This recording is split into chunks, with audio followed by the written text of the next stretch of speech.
Eccoci qua su Storytime, sono di nuovo in compagnia di Paola Serena. Ciao Paola. Ciao Federico. Che ci parlerà ancora una volta di Design Italy, ma siamo anche in compagnia di un architetto, una docente e anche una curatrice, Antonella Dedini. Ciao Antonella, grazie di essere qui. Grazie a voi, sono molto felice, grazie. Grazie. Ci parlerà appunto di The Den Design List. Io non dico niente, lascio la parola a te Paola. Sì, allora volevo approfittare per presentarvi Antonella Dedini che da un po' di tempo collabora con Design Italy, ma noi ci siamo conosciute tempo fa perché Antonella è tra le altre cose architetto, docente in prestigiose università e anche la fondatrice di Milano Design Film Festival. Mm-hmm. Ci siamo conosciute in quell'occasione e noi siamo diventati sponsor per un'edizione, è stata una bellissima esperienza, una bellissima manifestazione e da lì ci siamo conosciute e piaciute e abbiamo cominciato a collaborare anche su altre cose. E durante il periodo che purtroppo tutti abbiamo vissuto dalla pandemia, Antonella chiaramente si è inventata un'altra cosa, si è inventata questo profilo Instagram bellissimo di cui ci racconti qualcosa, Antonella? Sì, no, grazie Paola che mi dai questa occasione per raccontare un nuovo progetto a cui tengo moltissimo e col quale abbiamo anche iniziato a collaborare, perché poi la verità è che stiamo facendo una cosa insieme anche molto bella che si chiama The List. Sì, esatto. Allora no, The Den Design List in realtà è nata come durante la pandemia abbiamo in un periodo dove ti porta a stare ferie, un po' che ho avuto anche il Covid, per cui ripensi un po' a tutto.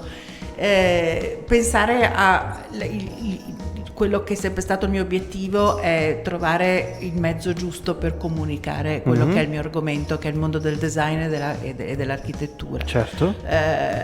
Che puoi fare attraverso l'insegnamento, cercando sempre lo strumento e come dire la voce giusta per insegnare agli studenti, lo puoi fare attraverso una manifestazione come il Milano Design Film Festival, ma oggi lo puoi fare molto bene se utilizzi canali social in maniera secondo me ottimale. Dopodiché è chiaro che capire che cos'è l'ottimale da vedere, però diciamo ho capito le potenzialità e quindi mi è sembrato anche molto interessante ed efficace poter parlare di design a tutti, perché questo ti permette di fare un canale social e The Design List è un canale che vuole parlare a tutti quanti, perché e spiegare le tantissime cose che cos'è il design, perché tutti viviamo nel design da sempre e tutto quello che ci circonda è disegnato. Il design è qualcosa che appartiene non a un mondo elitario e io faccio parte, se vuoi, di un mondo che si parla un po' tanto addosso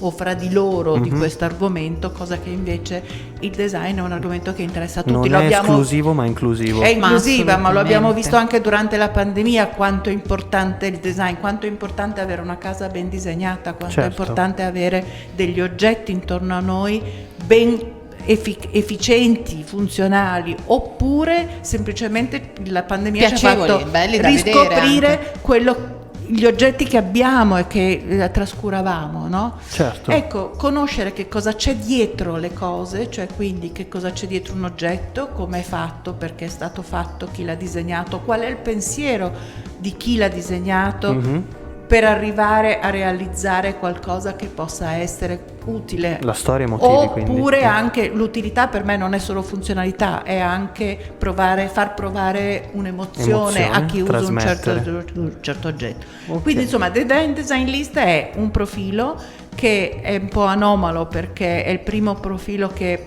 se vogliamo usare una open source, nel senso che ogni settimana c'è un curatore esterno, perché ogni settimana si tratta una lista che tratta una tipologia o un argomento differente e c'è un ospite che fa una sua selezione, una lista sostanzialmente, come se fosse una lista delle cose, una to-do list, una cosa cosa importante, la lista noi facciamo, io sono un po' maniaco, ho sempre avuto foglietti ovunque con le mie liste, adoro anche spuntare, un po' una Certo. soddisfazione che uno ha, no? Quindi fai le liste delle cose da fare, ma fai le liste anche sì, questa idea l'abbiamo trasmutata poi su Design Italy, Esatto. per cui Antonella ogni mese su un argomento che decidiamo un po' insieme, che ci sembra sia interessante, sviluppa una lista dove parla di design, e quindi sulla parte di blog di Design Italy potete anche leggere tutta una serie di contenuti che Antonella crea per conoscere un po' meglio il design, la storia che c'è dietro e anche le nuove tendenze, le nuove prospettive. Chiaro, lasciamo allora i contatti, ricordiamo i contatti appunto di Design Italy, che li troviamo su Instagram Design Italy _official, Facebook Design Italy, su YouTube Design Italy _official e anche il sito web ovviamente designitaly.com, e troviamo anche Antonella oltre che su Design Italy sul suo profilo Su appunto Instagram, The Dan Design List. Ragazze, vi ringrazio per il vostro intervento. Grazie a voi. Qui su Storytime ci prendiamo una piccola pausa, torniamo tra poco. Storytime, Evoluzione Radio.